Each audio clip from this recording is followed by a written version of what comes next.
26,000 চাকরি বাতিল ইতিমধ্যে হয়ে গেছে। তো বর্তমানে এখন প্রচুর আন্দোলন, রাজ্য জুড়ে কিন্তু আন্দোলন চলছে এবং আজ কিন্তু প্রচুর আন্দোলন করা হয়েছে এবং ধর্নায় বসেছেন, অনশন করছেন চাকরিহারারা। তো মুখ্যমন্ত্রীর পর এবার চাকরিহারাদের মুখোমুখি শিক্ষামন্ত্রী।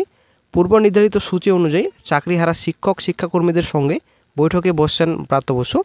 এই বৈঠকে নিজেদের দাবি সামনে রাখবেন আন্দোলনকারীরা। তো যখন বৈঠকে বসেছিলেন মুখ্যমন্ত্রী এবং এসএসসি চেয়ারম্যান ছিলেন সঙ্গে, তো 12 জনের প্রবেশের অনুমতি মিলেছিল। প্রাথমিকভাবে চাকরিহারাদের 8 প্রতিনিধিকে বৈঠকে প্রবেশ করতে অনুমতি দেওয়া হয়। তবে চাকরিহারারা জানায় 12 জন প্রতিনিধি ঢুকতে না দিলে তারা বৈঠক করবেন না। এরপর বাকি 4 জনকে অনুমতি দেওয়া হয়। সঙ্গে দাবিপত্র নিয়ে এসেছেন প্রতিনিধিরা, তারা শিক্ষামন্ত্রীকে সেই দাবি পড়ে শোনাবেন।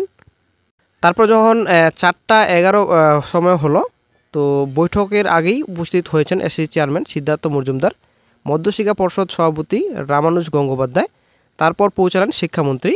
তো 12 উপস্থিত আছেন চাকরিহারাদের 13 জন প্রতিনিধি। তো বৈঠক চলছিল, তো আশ্বাস দিয়েছেন মুখ্যমন্ত্রী আগে থেকেই। তো এবার শিক্ষামন্ত্রী কী বার্তা দেবেন সেদিকে সবাই এখন চাকরিহারা তাকিয়ে রয়েছেন। বিকাশ ভবনের ভিতরে চলছিল বৈঠক, বাইরে অপেক্ষা করেছিলেন হাজার হাজার চাকরিহারা, রাস্তাতেই বসে রয়েছেন তারা। তো 2.5 ঘন্টা পার হয়ে গেছে, তার 2.5 ঘন্টা পার হওয়ার পর কিন্তু বৈঠক শেষ হয়। তারপর মুখ্যমন্ত্রীর সঙ্গে বৈঠক তখনও চলছিল, কিন্তু তারপর 2.5 ঘন্টা পেরিয়ে যাওয়ার পর তারপর চাকরিহারারা কিন্তু চাকরিহারারা শিক্ষামন্ত্রীর সঙ্গে কী আলোচনা করেছিলেন এবং বৈঠকে কী হলো সমস্ত তথ্য কিন্তু বললেন। এবং সূত্রের খবর, পর্ষদের পথে হেঁটে এসএসসি ও রিভিউ পিটিশনের কথাই বলেছে, অর্থাৎ শীর্ষ আদালতে রায় পুনর্বিবেচনার আর্জি জানাতে পারে কমিশন। এছাড়াও জানা গিয়েছে মিরর ইমেজ আপলোড নিয়ে প্রশ্নের মুখে পড়েছে কমিশন। এসএসসি জানিয়েছে আইনি অনুমতি থাকলে মিরর ইমেজ প্রকাশ করা হবে।